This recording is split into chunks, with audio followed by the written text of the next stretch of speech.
శ్రీమాత్రే నమః. చనిపోయిన వారిని కొన్ని నిమిషాలు బ్రతికించే ఆలయం ఇదే. ఎలా పూజించాలంటే, సాధారణంగా చనిపోయిన వాళ్ళను ఎవరైనా బ్రతికిస్తామని చెబితే వాళ్ళను పిచ్చోళ్లను చూసినట్టు చూస్తారు. చనిపోయిన వాళ్ళను బ్రతికించడం అసాధ్యమని వైద్యులు సైతం చెబుతారు. అయితే చనిపోయిన వారిని కొన్ని నిమిషాలు బ్రతికించే ఆలయం ఒకటుంది. వినడానికి ఒకింత ఆశ్చర్యంగా అనిపించిన ఒక ఆలయం గురించి తెలిస్తే మాత్రం ఆశ్చర్యపోవడంతో పాటు నిజంగా ఇలా జరుగుతుందా అనే అభిప్రాయం కలుగుతుంది. పరమశివుడు కొలువై ఉన్న ఈ ఆలయం డెహ్రాడూన్ జిల్లాలోని జాన్సర్ భవర్ అనే ప్రదేశంలో ఉంది. ఈ ఆలయంలోని దేవుడు చాలా పవర్ఫుల్ అని, కోరిన కోరికలను తీరుస్తాడని తెలుస్తోంది. ఈ ఆలయం పురాతనమైన హిందూ ఆలయాలలో ఒకటి కాగా భక్తులు ఈ ఆలయాన్ని లక్ మండల్ మందిర్ అని పిలుస్తారు. చక్రత అనే ప్రాంతం నుంచి 100 కిలోమీటర్ల దూరంలో ఈ ఆలయం ఉంది.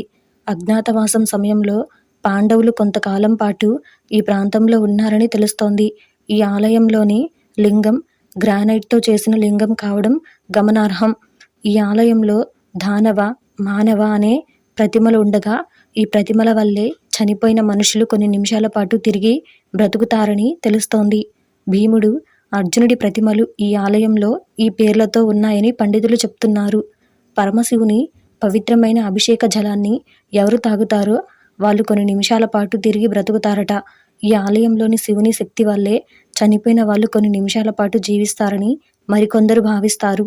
ప్రతి ఒక్కరూ తమ జీవితంలో ఒక్కసారైనా ఈ ఆలయాన్ని దర్శించుకుంటే మంచిదని చెప్పొచ్చు. రైలు, రోడ్డు, విమాన మార్గాల ద్వారా ఈ ఆలయాన్ని సులభంగా చేరుకునే అవకాశం అయితే ఉంటుందని చెప్పొచ్చు.